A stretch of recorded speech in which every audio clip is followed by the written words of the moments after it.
Vá Bem no Enem.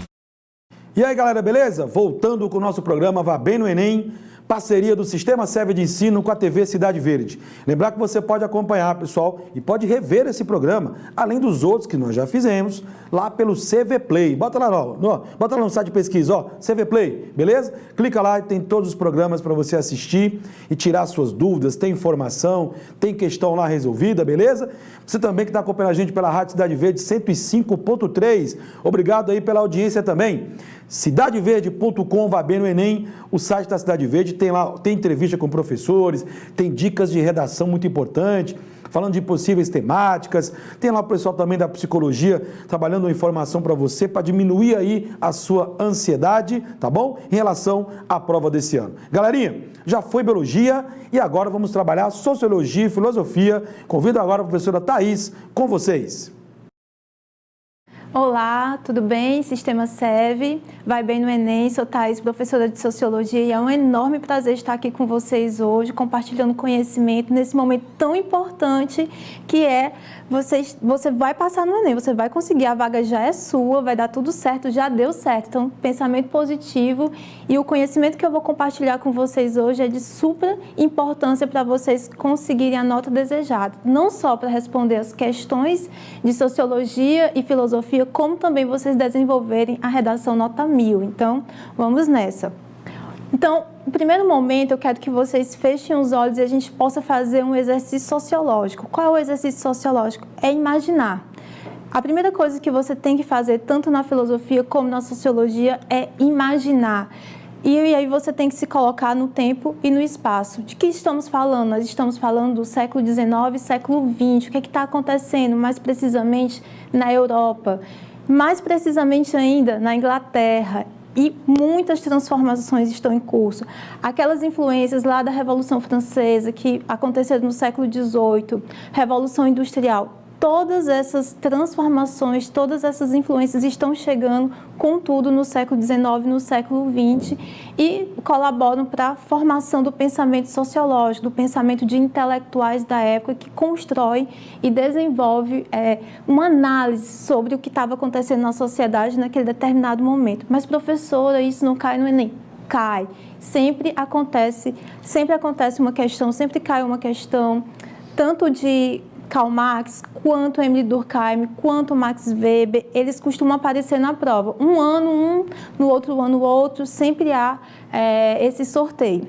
Vamos lá? Então, trabalhando um pouco dessa ideia do que estava acontecendo na sociedade do século XIX, é interessante pensar nos problemas que estavam em curso, como, por exemplo, as pessoas estavam migrando da zona rural para a zona urbana, então um grande aglomerado de pessoas estavam se dirigindo às cidades. Então, eu tenho o quê?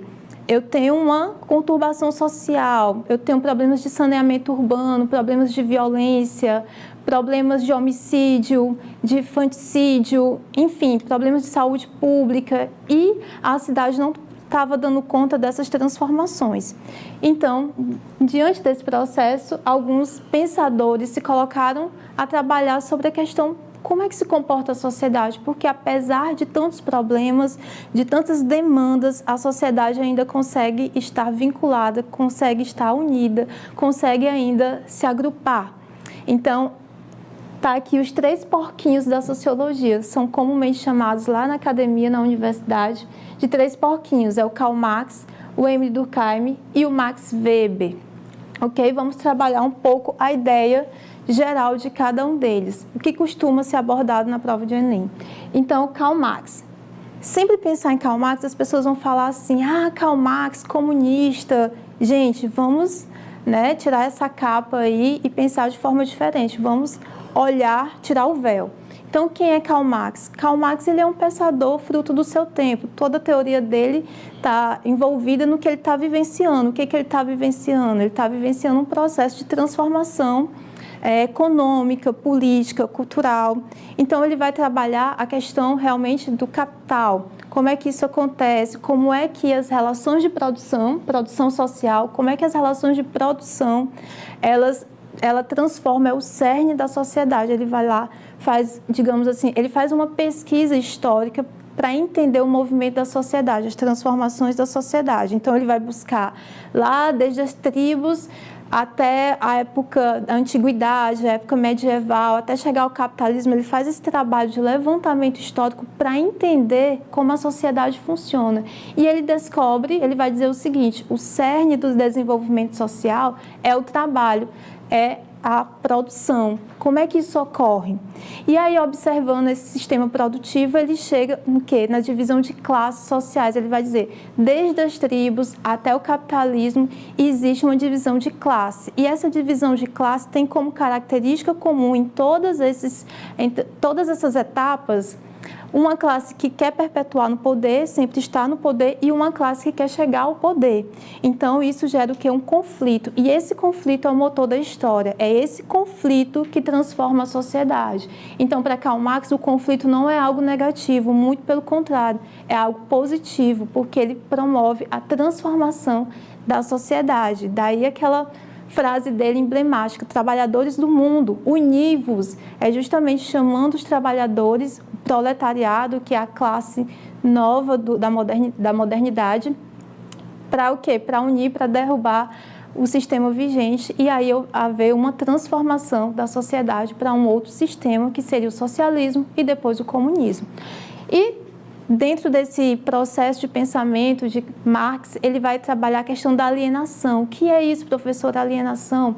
A alienação é justamente quando um trabalhador está inserido naquele sistema produtivo, mas ele não tem consciência, ele não tem ideia do que ele está fazendo. Lembra lá do filme Tempos Modernos, ele está lá apertando parafuso o tempo todo, mas ele não sabe o que está fazendo. Ele não tem ideia do que ele está produzindo. Ele está produzindo alguma coisa que ele não faz ideia do que seja. Então, isso seria alienação, você não ter consciência da realidade a qual você pertence, que gera uma outra teoria, que é a ideologia. Para Karl Marx, ideologia é uma falsa consciência da realidade. Isso mesmo, a ideia de que eu vou trabalhar e vou superar o que eu estou vivendo e aí tudo vai melhorar, e Karl Marx vai dizer, não é bem assim, você sozinho não vai conseguir romper com essa estrutura em que você vive. A partir da união, e aí ele volta à ideia dos trabalhadores, a partir da união do proletariado, é que vocês vão conseguir mudar essa realidade. E tudo isso são ideias, são teorias que nos ajudam a desenvolver também uma boa redação. Um teórico muito caro para a sociologia, muito importante, é Émile Durkheim. Durkheim, ele pega termos emprestados da biologia para trabalhar a ciência social, a sociologia. É considerado por muitos o pai da sociologia depois de Comte, porque ele cria um método, o método sociológico, que é o fato social. E algumas contribuições que Émile Durkheim dá para a gente entender as transformações da sociedade. A ideia de divisão social do trabalho, no qual ele entende que lá no trabalho também existe um cerne para a gente entender como é que a sociedade funciona.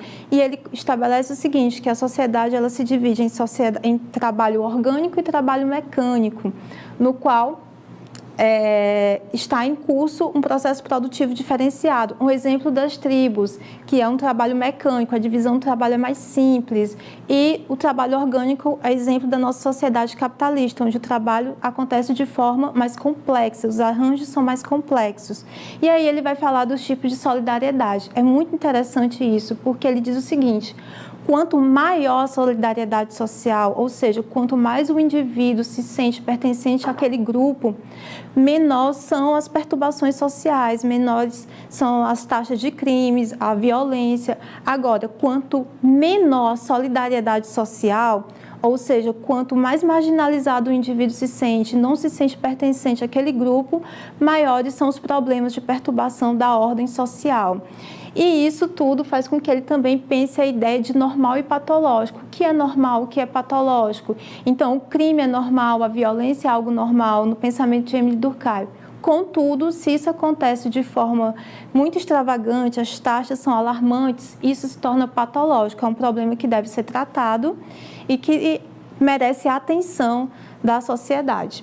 Isso tudo ele consegue congregar na obra dele, O Suicídio, no qual todas as pessoas lá no século XIX e até hoje a gente ainda tem essa noção de que o suicídio é algo individual, que a pessoa se mata porque ela quer. Isso não é bem assim. Durkheim vai provar, através de dados estatísticos, pesquisas históricas, que o suicídio ele é um problema social. Como assim, professora? É um problema social? Sim, pela ideia dele aqui, ó, de solidariedade. Então, quanto menos o indivíduo se sente pertencente àquele grupo, mais propenso ele vai ter para cometer o suicídio. E quanto maior a solidariedade, quando ele observa que os grupos estão mais envolvidos, mais agregados, menor é a taxa de suicídio, ok? E, para fechar, aqui Max Weber, que é um teórico também extremamente importante para a sociologia, costuma aparecer na prova do Enem, e ele vai trabalhar um conceito muito interessante. Ele vai pensar lá, vai ler as teorias de Karl Marx, ler as teorias de Durkheim, e ele vai dizer o seguinte: olha, eu não acredito que a sociedade se sobreponha ao indivíduo. Eu acredito que nós temos que estudar que o indivíduo ele produz uma ação, e essa ação ela produz uma construção social. Então, ele vai entender que é preciso estudar a partir do indivíduo e não da sociedade para entender o que está acontecendo. Então, a partir do indivíduo, a partir da ação que o indivíduo produz, ele vai produzir uma ação social. Vamos pensar hoje, como é que a gente pode fazer uma ponte hoje com esse teórico? É o seguinte, pense nas digitais influencers. Elas lá individualmente postam um look, um modo de vida, e aí milhões de pessoas compartilham e acabam querendo que aquele estilo de vida, aquela roupa. Então, como uma ação individual provoca uma ação social. É isso que Weber está colocando. Então, ele utiliza-se de um método que é o tipo ideal para poder entender, para poder pensar a sociedade. E como é que ele consegue, digamos assim, trabalhar de forma material toda essa teoria dele? Um livro também que é muito importante para pensar as transformações da sociedade é A Ética Protestante e o Espírito do Capitalismo, no qual Weber lança a mão de uma ideia muito interessante. Olha, como que a ética protestante? Qual é a ética protestante? É trabalhar. Se você trabalhar, você vai conseguir o reino de Deus. Deus vai olhar para você muito diferente da época lá medieval da Igreja Católica, que dizia o seguinte: se você nasceu pobre, se contente com essa vida porque você vai morrer assim. E Weber coloca que a partir dessa ética protestante, dessa ideia de trabalho é valor, trabalho é importante, assim, através do trabalho você vai conseguir ser bem visto por Deus e vai conseguir o reino de Deus, ele desenvolve a ideia de que isso potencializou o desenvolvimento do capitalismo. Gente, isso foi algo surreal na história da sociedade, porque ele quebrou com várias teorias, ele desmistificou várias ideias. Então, como a religião, como a ética pode chegar a uma ideia, um pensamento, uma forma de pensar, pode chegar a produzir, digamos assim, o desenvolvimento do sistema capitalista de produção. Então, ele conseguiu provar isso. E como ele provou isso? Ele pegou também, vamos lá, lembrar que sociologia, nesse caso, é ciência. Ele pegou dados estatísticos, ele observou que em determinados lugares onde a ética protestante era mais desenvolvida, era mais atuante, o capitalismo também era. Galera, vamos ver como é que essas teorias aparecem no Enem? Vamos aí. Bom, olha só, Durkheim, logo de cara, e logo que obra? O suicídio. Vamos lá ler o texto. A sociologia ainda não ultrapassou a era das construções e das sínteses filosóficas. Vamos sublinhar, não ultrapassou. Em vez de assumir a tarefa de lançar luz sobre uma parcela restrita do campo social, ela prefere buscar as brilhantes generalidades, vamos grifar aí, generalidades em que todas as questões são levantadas sem que nenhuma seja expressamente tratada. Não é com exames sumários e por meio de intuições rápidas, grifem aí, intuições rápidas, que se pode chegar a descobrir as leis de uma realidade tão complexa. Sobretudo, generalizações às vezes tão amplas e tão apressadas não são suscetíveis de nenhum tipo de prova. Olha só, gente, o que Durkheim está fazendo aqui? O que ele está dizendo? Ele está produzindo uma crítica a uma visão intuitiva. Lembra que Durkheim está trabalhando a sociologia como ciência. Ele está ali a todo vapor querendo construir uma ciência da sociedade. Então, ele está criticando essa ideia do intuitivo, do abstrato. Então, o que a questão está pedindo? Qual é o comando da questão? O texto expressa o esforço de Emile Durkheim em construir uma sociologia com base na... Então, lembrar da racionalidade, né? Ciência, positivismo. Letra A, vinculação com a filosofia como saber unificado, é justamente o que Durkheim não quer, né? Ele quer se desvincular da filosofia, porque a ideia da filosofia, ela fica muito no como deveria ser, quando a gente fala da filosofia social, e Durkheim ele quer outra coisa, ele quer uma ciência que veja a realidade tal qual ela é, ou seja, de forma extremamente objetiva. Letra C, reunião de percepções intuitivas para demonstração, claro que não, intuitivas não, é justamente o que ele está criticando, as ideias intuitivas. Letra C, formulação de hipóteses subjetivas sobre a vida social. Quando se tratar de Durkheim, esqueçam a palavra subjetiva, ele está falando de objetividade. Letra D, adesão aos padrões de investigação típicos das ciências naturais. É isso aí. Lembra que eu falei que o Émile Durkheim ele pega termos emprestados da biologia? Então, é o que ele está fazendo aqui, adesão aos padrões de investigações típicos das ciências naturais. E letra E, incorporação de um conhecimento alimentado pelo engajamento político. Se fosse Karl Marx, eu ficaria calado, mas se tratando de Durkheim, não mesmo. Gente, então é isso. Espero que vocês tenham gostado do conteúdo, que possam aplicar isso na prova de vocês, seja para responder as questões objetivas, seja para responder e desenvolver a redação. E tudo de bom, a vaga já é de vocês, já deu certo, ok? Beleza, galera? Sociologia para você, você viu aí? Olha, esses 3 nomes que a professora citou lá, Max Weber, Karl Marx e Durkheim, são os mais lembrados na prova de humanas aí, quando se fala de sociologia, beleza? Bom, falando em humanas, quero ver agora o nosso professor Alisson Veras de História, que vai trabalhar pra gente aqui hoje, vai ter assunto dele, vai ter aula dele, calma aí, vai ter matemática também já, beleza? Professor Alisson, o que esperar da prova de História que compõe aí a área de Ciências Humanas nessa prova do Enem 2019? Quais os assuntos que o senhor acha que vão ser mais recorrentes na prova esse ano? Alô, galera, tudo bom? É um prazer estar aqui falando com vocês. E com relação à prova de humanas, a gente tem uma noção certa dos últimos 10 Enems, que existem alguns assuntos que são pontuais, como, por exemplo, a questão da idade contemporânea, onde tem assuntos como Revolução Francesa, Revolução Industrial, as guerras mundiais, é muito cobrada também a parte da Idade Média, principalmente abaixo da Idade Média, algumas questões de Idade Antiga, mas o foco principal é aquela transição entre a Idade Moderna e a Idade Contemporânea, onde uma grande quantidade de revoluções alteram todo o contexto mundial. Beleza. E já tem aula também, tem mais um aprofundamento para você e questões para serem resolvidas. Bom, professor Neto Ceará, agora há pouco, na sua consideração inicial, falou de alguns temas que a matemática vem trabalhando desde 2009 na prova. Mas aprofundamento agora, professor Neto Ceará. Geometria, alguns alunos têm um medo danado de geometria. A geometria do Enem é aprofundado, se existe esse termo na matemática, o que é o básico para o aluno responder uma questão de geometria no Enem? Você que vai fazer a prova no dia 10, geometria plana, fica ligado. 4 assuntos que se destacam, a saber, triângulo retângulo, semelhança de triângulos, área de figuras planas e polígonos convexos, tá bom? Como o professor Alex perguntou, Neto, é aprofundado? Bem, não é que seja aprofundado.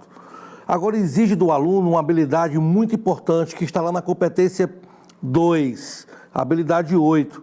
Precisa que o aluno tenha uma visão abstrato-espacial. Ô, professor, fale o português mais claro para mim? Pois não.